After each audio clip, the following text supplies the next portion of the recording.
Hi guys, welcome back to my channel.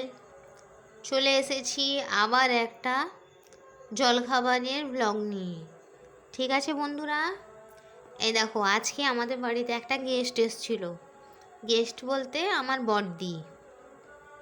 ঠিক আছে, আমার বাবু, ওনার ছেলে, ওনার বাবু, দুজন বন্ধু। সেই সূত্রে আমরা বোনের সম্পর্ক পেতেছি। তাহলে উনি তো আমার বড়দি হলো, বয়সে বড়, তাহলে ওনাকে আমি দিদি বলি, উনি আমাকে আমার নাম ধরে ডাকে। আজকে আমার দিদি আর জামাইবাবু এসছিল। দেখো আমার দিদি আমার জন্য কী এনেছে।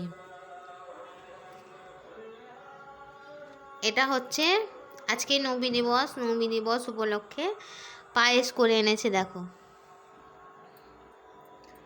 এটা নিয়াজের পায়েস, আর এটা হচ্ছে জর্দা ভাত। এটা 2 প্যাকেট হচ্ছে জর্দা ভাত। এই জর্দা ভাতটাও রান্না করে এনেছে। এই দুটো হচ্ছে নিয়াজের জিনিস। আবার এনেছে আমার জন্য রসগোল্লা, আর এনেছে আমার জন্য মনজানিসের পেস্ট্রি।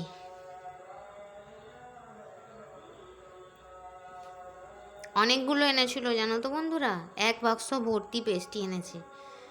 জানো তো বন্ধুরা, সব খাওয়া হয়ে গেছে, সব একসঙ্গে মিলে খেয়েছি। দিদি, জামাইবাবু, আমি, বাবু, সোয়ানের পাপা, সবাই মিলে খেয়েছি। খেয়ে ওই 3টে রয়ে গেছে। আমি বলছি আমার দিদি এলো, এইটা তোমাদের সঙ্গে শেয়ার করব না, তা কখনো হয়, তাই জন্য শেয়ার করে দিলাম। আমার দিদি আমার জন্য আজকে মিলাদুন্নবী উপলক্ষে সিন্নি এনেছে। সেটা হলো জর্দা ভাত আর পায়েস। আর রসগোল্লাটা কেনা, পেস্ট্রিটাও কেনা, এটা তো বুঝতেই পারছো। ঠিক আছে বন্ধুরা, তো আমার সঙ্গে কে কে খাবে তোমরা চলে এসো। এই বলে আমি আমার ব্লগটা ছেড়ে দিচ্ছি।